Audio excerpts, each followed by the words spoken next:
The death toll stands at 12 and nearly 60 other people have been injured, many of those are teenagers. The shooter is a 24-year-old local man, James Holmes. He released a gas canister inside the cinema before opening fire. Police evacuated the man's apartment building after he told them that he had explosives there. The shooting happened at a premiere screening of the new Batman film.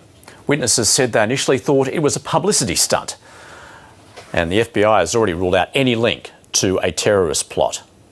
Let's get more on the shooting in Colorado with Linda Shapley. She is the director of the newsroom operations at the Denver Post. And Linda, what do we know about the man, James Holmes, who has been arrested? Well, what we know so far, Andrew, is that he appears to be a lone suspect, that they don't think that anybody else was working with him, that according to investigators, they think that he bought a ticket to the movie.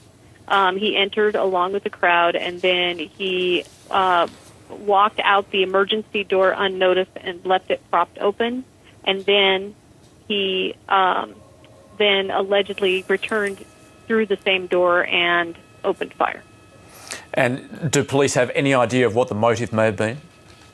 No, that's actually something that they're looking at right now. They're, as mentioned, they were checking his apartment. He'd apparently left the stereo blaring before he left for the movie theater. But they're still kind of just looking for clues and seeing what they can find out about him. You mentioned how he was dressed. I mean, it was a very well-planned operation by all accounts.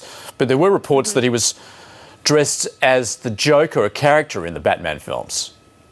No, not really. I mean, he came back in ballistic gear. So essentially, he was dressed with protective padding. So he had on a throat guard, he had on shin guards, he had on a bulletproof vest. So he was not dressed as a character in the movie. He was clad, for if he was going to be taking fire from somebody. Now, there are also reports that his apartment in the city had been booby-trapped. What's the latest on that? Have police managed to get inside the apartment? They broke through the windows. Up on our website at denverpost.com, you can see video from the site today of where the police officers were breaking through the window to look into his apartment. What they found in there is they found a number of tripwires.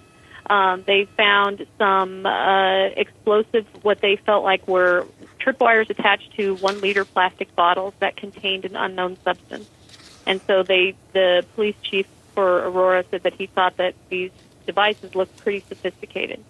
So they were moving about very carefully. They were bringing in a robot. They were using cameras on poles and just making sure. They did, as you mentioned, evacuate, I believe, 5 buildings in the area. And Linda, understandably, this has shocked the Denver community. It's shocked America. And of course, it comes at a time, or people will well and truly remember, the Columbine High School shootings, which would really touch a raw nerve in Colorado. Yes, very much so. I mean, we were. It was a case of, once again, it put a spotlight on Colorado for something that we don't, for a tragedy. And what we're asking, obviously, is that everything is the respect for the families who are still just trying to piece together what happened, and and hopefully we can honor that.